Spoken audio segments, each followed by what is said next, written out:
તો અરવલ્લીના મોડાસામાં આવેલા ફરડી ગામનો રસ્તો મંજૂર થયાના 3 વર્ષ બાદ પણ રસ્તો ન બનતા સ્થાનિકો પરેશાન બન્યા છે।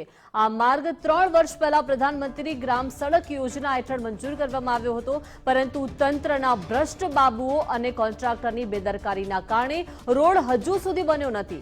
સ્થાનિકોએ અનેકવાર માર્ગ અને મકાન વિભાગના કાર્યપાલક ઇજનેરને રજૂઆત કરી હોવા છતાં કોઈ જ કાર્યવાહી કરાઈ નથી। સ્થાનિકોના જણાવ્યા અનુસાર આ રોડની મંજૂરી મળ્યાને 3 વર્ષ જેટલો સમય વીતી ગયો છે, તેમ છતાં કામગીરીમાં કોઈ પ્રગતિ જોવા મળી નથી। ચોમાસા દરમિયાન આ માર્ગ પરથી પસાર થવું પણ મુશ્કેલ બની જાય છે। ગ્રામજનોને પારાવાર મુશ્કેલીનો સામનો કરવો પડે છે અને વારંવાર રજૂઆતો કરવા છતાં તંત્ર દ્વારા કોઈ સંતોષકારક જવાબ કે કાર્યવાહી કરવામાં ન આવતા સ્થાનિકોમાં ભારોભાર રોષ જોવા મળ્યો। આ મામલે તંત્ર દ્વારા તાત્કાલિક ધોરણે પગલાં ભરી રોડનું કામ ઝડપથી પૂર્ણ કરવામાં આવે તેવી સ્થાનિકો માંગ કરી રહ્યા છે। हाँ, हमारा फरेडी ग्राम पंचायत में प्रधानमंत्री सड़क रोड बनेलो मंजूरी મળેલી છે।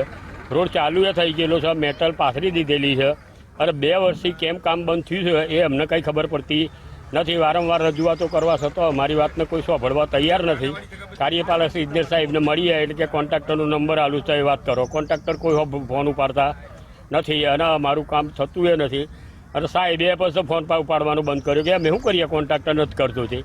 એટલે મહેરબાની કરીને આવું થાય તો અમારી 50% પબ્લિક ફરેડીની અંદાપોર ફરેડી વચ્ચેના ભાગમાં ખેતીવાડી આવેલી છે, તો એ ખેતીવાડીમાં જવા આવવાનો રસ્તો ઉપરથી બંધ થઈ ગયો છે અમારો તો।